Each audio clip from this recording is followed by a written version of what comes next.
Coach, looked like you had a little breakdown on that second touchdown. Yeah. With Johnson, could you explain, what Yeah, happened? it's communication. We got to get the check. They went empty and caught us. We didn't get adjusted quick enough.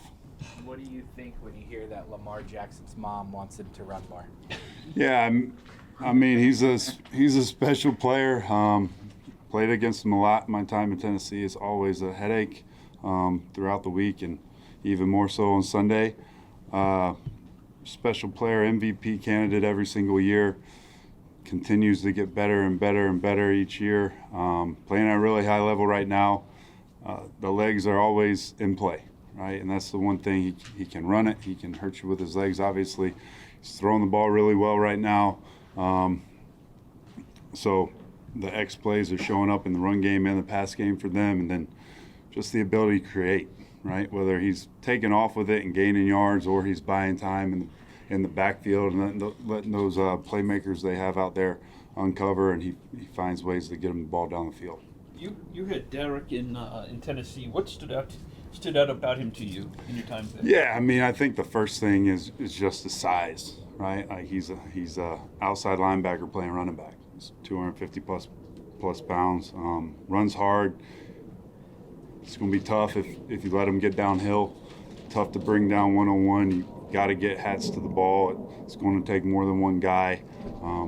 Probably the best stiff arm guy ever. Like he uses it as a weapon. I mean, just in my time there, seeing some of the things he was able to do with the stiff arm gives me nightmares this week. But he's a special player, and we got to make sure we do a good job of hopefully keeping him bottled up. And the thing that's unique about him is if he has a crease and he's rolling, like he takes it the distance. Like he makes you pay, and guys don't catch him, and that's showing up this year as well. You talked about your tackling a lot.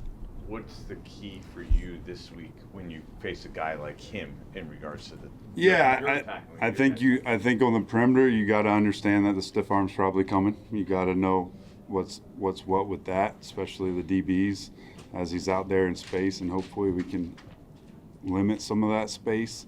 And then from there, I think on the inside, you got to get hats to the ball. Like he's going to fight for every yard. He's going to run through arm tackles. You got to be able to put your body on him. You can't think you're going to be able to reach and not get off a block and stick an arm out there and bring him down. He's going to run right through that. So we got to do a great job shedding, like getting off blocks and finding ways to get to the party.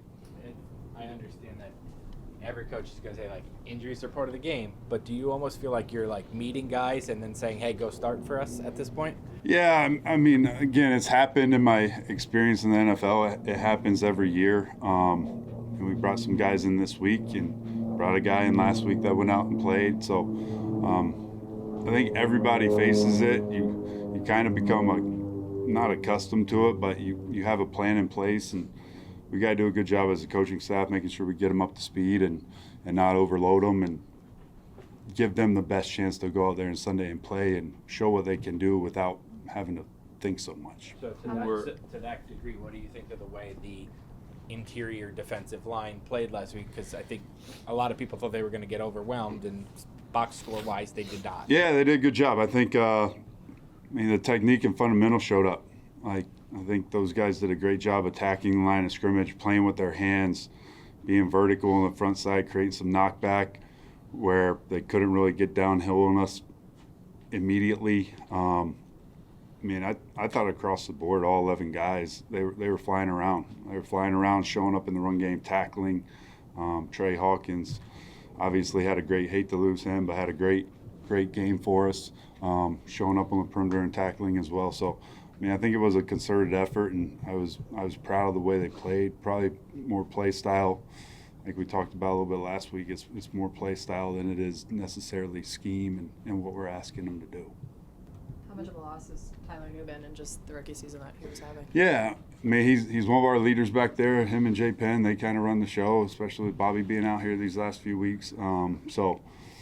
It's big, but again, with anybody, next guy up, right? We got to be ready to go. A good thing for us, Dane's played, right? Dane's played. He's been involved. He's an experienced player. It's not like he's super raw and green and hasn't played snaps. So excited about his opportunity. Get him out there, go see what he can do, and we'll keep moving forward here.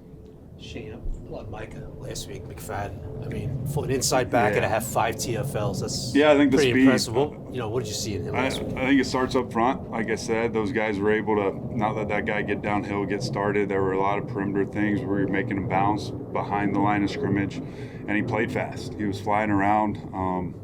He's always been a fast player, but there was a speed element to his game last week, and hopefully we can continue to keep that going.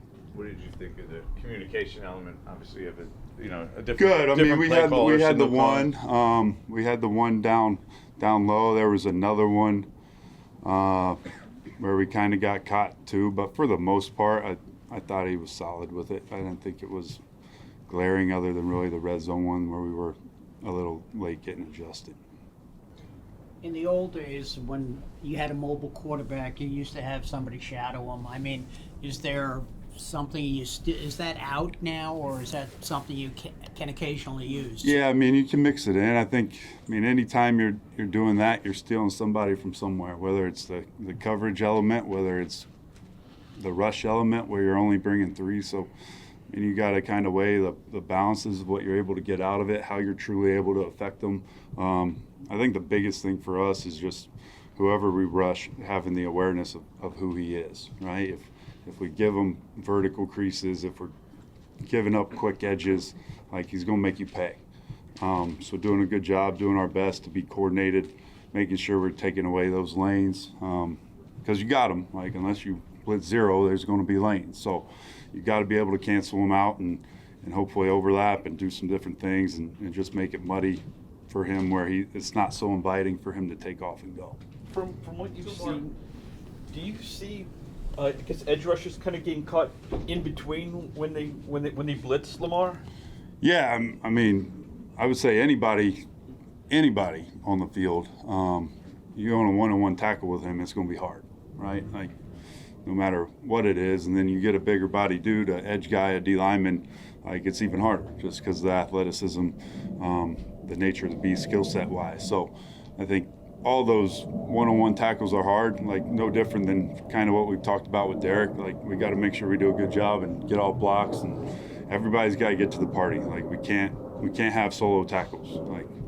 Like we have to have assisted tackles this week. Solo tackles aren't going to do it. They're going to be hard to make on Lamar and Derrick.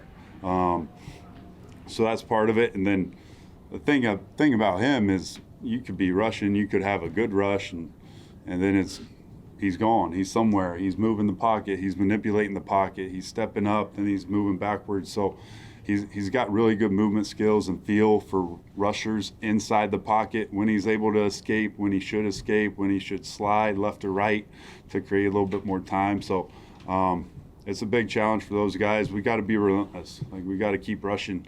There's a lot of these plays that are probably 10-plus seconds that are getting extended. They end up being big plays where he's able just to elude and escape and then find somebody down the field. Did you have a good reaction after Trey's interception?